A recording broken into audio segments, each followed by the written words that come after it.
Business standard Hindi के इस special programme budget special में आपका स्वागत है। और आज हमारे साथ हैं पुनीत वाधवा सर, नमस्कार। बिजनेस स्टैंडर्ड के हमारे स्टॉक मार्केट के एडिटर। इस बजट के बाद सबकी निगाहें थी, खासकर जो 18 साढ़े 18 करोड़ हमारे डीमेट अकाउंट होल्डर्स हैं, जो इन्वेस्टर्स हैं, उसमें खासकर वो जो कोविड के बाद जिन्होंने इन्वेस्ट करना शुरू किया, जिन्हें लगता है कि रातों रात हम इन्वेस्ट कर कर बहुत अमीर बन सकते हैं। ये ऐसी स्टोरीज़ सोशल मीडिया पर भरी रहती हैं। तो हम आज पुनीत सर से बात करते हैं। सर, इस बजट के बाद जो क्या रहा, मार्केट का कैसा रिस्पॉन्स रहा और आगे कैसा रहेगा? पुनीत सर, स्वागत है आपका। नमस्कार। सर, बड़ा उछाल नहीं देखने को मिला जो लोग एक्सपेक्ट कर रहे थे। रिकॉर्ड तोड़, छत तोड़ उछाल जिसे कहते हैं हिंदी में। भाई पिछले साल जो है मार्केट से ऑलरेडी आपको एक रिकॉर्ड तोड़ छत तोड़ उछाल ऑलरेडी दे दिया है। सो पिछले 2-3 महीने में थोड़ा हमको नरमी देखने को मिली है। सही बोला आपने कि बजट में थोड़ा एक्सपेक्टेशन था कि शायद उछाल देखने को मिले, बट देन इंडेक्स लेवल पे आपको वो उछाल देखने को नहीं मिला है। पूरी तरह से मैं आपकी बात से सहमत हूँ। अगर आप एक स्तर हटाएं इसका और थोड़ा नीचे घुसें, थोड़ा अंदर घुसें बजट में और मार्केट्स में, तो जो बजट ने कंजम्पशन के लिए किया है, जो बजट ने आम आदमी के लिए किया है in terms of income tax slabs जो उन्होंने रीजिक किए हैं और रिकास्ट किए हैं, जहां 12 लाख की इनकम पे अब कोई टैक्स नहीं है, उसके कारण जो कंजम्पशन को बूस्ट मिला है वो एक अच्छी चीज़ है। तो इंडेक्स लेवल पे आपको नहीं ज़्यादा उछाल देखने को मिला, बट कंजम्पशन रिलेटेड स्टॉक्स जो हैं, जैसे ऑटो है, जहाँ एफएमसीजी है, जहाँ रियल एस्टेट है, उधर अच्छे गेंस हैं। सर, यही सवाल था अब हमारा कि वित्त मंत्री ने कहा है कि 12 लाख तक जो टैक्स कमा रहे हैं उन्हें टैक्स नहीं देना पड़ेगा, इनकम टैक्स आयकर नहीं देना होगा। और उन्होंने उदाहरण देकर भी बताया कि 80,000 आपके साल के बचेंगे। सर, ये क्या अर्बन कंजप्शन को बढ़ाएगा और इसका फ़ायदा किन कंपनियों को होगा? देखिए, इसका जवाब बहुत सीधा नहीं है। वो इसलिए क्योंकि इन्फ्लेशन अभी भी स्टिकी है, ख़ास करके फूड इन्फ्लेशन।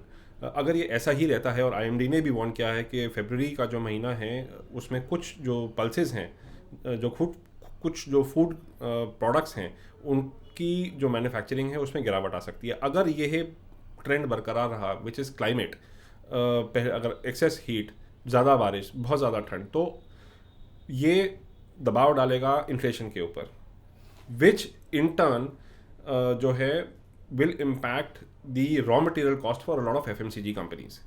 तो एफएमसीजी कंपनीज का अगर रॉ मटेरियल एक्सपेंसिव आया तो वो कंपनीज जो हैं पास ऑन करेंगी कुछ हद तक ये एक कंज्यूमर के लिए। तब वहाँ सवाल उठता है कि क्या कंज्यूमर एक महंगाई के दौर में एक महंगे प्रोडक्ट को या कंपैरेटिवली एक्सपेंसिव प्रोडक्ट को खरीदना पसंद करेगा एट अ टाइम व्हेन, जो मेरा मानना है कि 2025 will be more about capital preservation rather than generating returns from the stock market. Sir, पर दूसरी तरफ हम यदि देखें तो इन्होंने कहते हैं कि वित्त मंत्री ने तो अपनी झोली खोल दी है किसानों के लिए, एग्रीकल्चर सेक्टर के लिए। उसमें किसान क्रेडिट कार्ड को उन्होंने 3 लाख से बढ़ाकर उसकी लिमिट 5 लाख करी है। उन्होंने उसमें काफ़ी पीएम जो धन्य धान्य योजना है उसके अंतर्गत उन्होंने बहुत सारी चीज़ें इंट्रोड्यूस करी हैं। तो आपको नहीं लगता इससे ग्रामीण क्षेत्र में जो रूरल हमारा एरिया है, रीजन्स है, उसमें परचेसिंग पावर बढ़ेगी और उसका सीधा सीधा असर, क्योंकि आजकल जितनी भी बड़ी कंपनियां उनका फोकस जो है वो इमर्जिंग मार्केट पर है। जैसे अभी हमने देखा कि हीरो होंडा के जो रिजल्ट थे, उन्होंने कहा कि हाँ, रूरल एरियाज़ में हमारी वो बिक्री नहीं हुई है। तो क्या इसका असर पड़ेगा मार्केट पर? इंटरेस्टिंग क्वेश्चन, बट वो देखने वाली चीज़ है थी। कोई भी प्रपोजल अगर गवर्नमेंट है कोई भी रोल आउट करती है, अनाउंस करता है या रोल आउट करता है, उसका इम्पैक्ट पड़ते पड़ते टाइम लगता है। तब तक हो सकता है कि मार्केट के डायनामिक्स कुछ और हों। जैसे मैंने आपको बोला कि 2025 will be more of capital preservation rather than going overboard on spending. खर्चा लोग कम करेंगे और अपने कैपिटल को प्रिजर्व ज़्यादा करेंगे, is what my reading is from the market and the investor sentiment. Sir, एक और सेक्टर, क्योंकि वो सेक्टर है जिसके शेयर्स पे सबकी निगाह रहती है, वो फार्मा। और आपने देखा इस बार अनाउंसमेंट फिर भी ठीक ठाक हुआ। 36 ऐसी मेडिसिन हैं जिनको सीधे कस्टम ड्यूटी जिन पर हटा दी, और भी 37 को रिलीफ दिया। इवन जो बल्क प्रोडक्शन कर रही हैं इन जीवन रक्षक दवाएं जिन्हें कहते हैं लाइफ सेविंग ड्रग्स, तो ये कंपनीज, और बड़ी जितनी भी मेजर हमारे फार्मा कंपनीज हैं वो कहीं ना कहीं इसमें इन्वॉल्व होती हैं, तो क्या आपको ऐसा लगता है इसके शेयर्स पर इसका असर पड़ेगा, फार्मा सेक्टर्स थोड़ा दौड़ेगा? देखिए इसमें भी जैसे मैंने आपको पहले बोला कि जवाब कुछ सीधा नहीं है, लेकिन बहुत टेढ़ा भी नहीं है। वो इसलिए क्योंकि ऑब्वियसली पॉलिसी थ्रस्ट तो इनको मिल गया है। ये भी हमको ध्यान रखने की ज़रूरत है कि जो फार्मा क्षेत्र है वो एक डिफेंसिव कैटेगरी में आता है, जहां अगर वो हाई बीटा प्ले नहीं है, so it's more of a defensive play. तो अगर डिफेंसिव स्टॉक्स चलेंगे, अगर रिस्क टेकिंग कैपेसिटी कम होगी, तो मार्केट्स जो जो स्टॉक्स हैं, जो सेक्टर्स हैं, उनमें हमको एक चर्न देखने को मिलेगा। तो high beta high risk sector से पैसा निकल के थोड़े सेफ हेवन्स में जाएगा, जिसमें से फार्मा ज़रूर एक है। Besides pharma IT, but then वो डोनाल्ड ट्रंप और उनकी पॉलिसीज और आगे जो रास्ता है उसके ऊपर डिपेंड करता है। Another sector as we discussed earlier is FMCG, which is also classified as defensive, which could do well in the light of the budget proposals along with the pharma, as you rightly said. Sir last question, आपका ज़्यादा समय नहीं लेंगे, पर MSMEs को लेकर भी सरकार ने उदार दिखी भी है और सरकार ने कोशिश की है कि उस सेक्टर्स को और बेहतर किया जाए, क्योंकि एक्सपोर्ट्स में उसका बड़ा सपोर्ट होता है।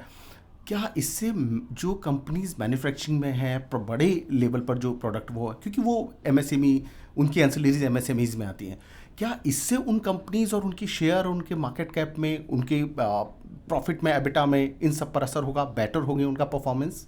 देखिए उम्मीद तो कुछ ऐसी ही है, बट देन मैन्युफैक्चरिंग में आपने जैसे सही बोला कि गवर्नमेंट का फोकस रहा है पहले भी और ख़ास करके इस बार इस बजट में भी। 3 सेक्टर्स जो हैं वो बल्कि उभर के आए हैं इस बजट प्रपोजल 2025 में। वो है टॉयज़ का, इलेक्ट्रॉनिक्स का, और टॉयज़, इलेक्ट्रॉनिक्स और आई थिंक एक और था, आई एम फॉरगेटिंग। तो ये जो हैं एक चाइना +1 स्ट्रैटेजी जो अगर बोली जाती है, because they are the biggest exports of China to the US. तो अगर हम या सरकार ने इनको तवज्जो दिया है इस बजट में, तो कुछ ना कुछ थिंकिंग से दिया है। Leather, sorry that was the third one, yes leather, footwear. तो जैसे आप देखें, जैसे मैंने आपको बोला कि अगर हेडलाइन लेवल पे इंडिसेस ने परफॉर्म नहीं किया, बट देन अगर आप परतें खोलें तो कंजम्पशन ड्रिवन स्टॉक्स में ये लेदर वाले स्टॉक्स, फुटवेयर वाले स्टॉक्स, इनने काफ़ी अच्छा किया है। और उम्मीद है कि अगर पॉलिसी पर्सपेक्टिव रहा और चाइना +1 जैसे अगर चाइना पे टैरिफ्स अगर ज़्यादा पड़े, तो the sectors could do well. Sir last question, और ये भी डिपेंड करता है वैल्यूएशंस क्या है। अगर बहुत ज़्यादा स्टॉक्स चले हैं और अर्निंग्स ग्रोथ उतनी नहीं आ रही है, तो ना कि ये सेक्टर्स बल्कि ओवरऑल मार्केट में भी थोड़ा बहुत करेक्शन देखने को मिल सकता है। सर लास्ट क्वेश्चन, बजट आ गया है, अब पूरा 1 साल है, क्या इम्पैक्ट पड़ेगा लॉन्ग रन में? आप जो कह रहे हैं बात, कितना वेट करें, 1 क्वार्टर कर सकते हैं, 2 क्वार्टर कर सकते हैं, हाफ ईयरली के बाद, लेकिन 1 साल के अंदर इस बजट का इम्पैक्ट मार्केट पर क्या दिख सकता है? Markets have a very short memory. They'll forget the budget by Monday. But the policies that will be implemented will have a long-lasting impact, और वो टाइम लगेगा हमको उनका नतीजा देखने के लिए। अगले सेशन से, अगले 2 सेशन से, अगले 2 दिन बाद, 1 हफ्ते बाद, what will come into play is the global cues and cues back home. Global cues में ट्रंप क्या करेगा, कहाँ कहाँ टैरिफ लगेगी, उनको कैसे दुनिया और भारत कैसे टैकल करेगा। कॉर्पोरेट अर्निंग्स ग्रोथ अभी पूरी तरह सीज़न ख़त्म नहीं हुआ है, तो वो कमेंट्री कैसे आती है, नंबर्स क्या फाइनल आते हैं, क्या कंपनीज गाइडेंस देती हैं अगले 2 या 3 क्वार्टर्स के लिए, मौसम कैसा रहता है, ये सब चीज़ें will be guiding light for the markets for the next 3 to 6 months at least. Thank you Puneet sir, business standard Hindi से बात करने के लिए। You're most welcome.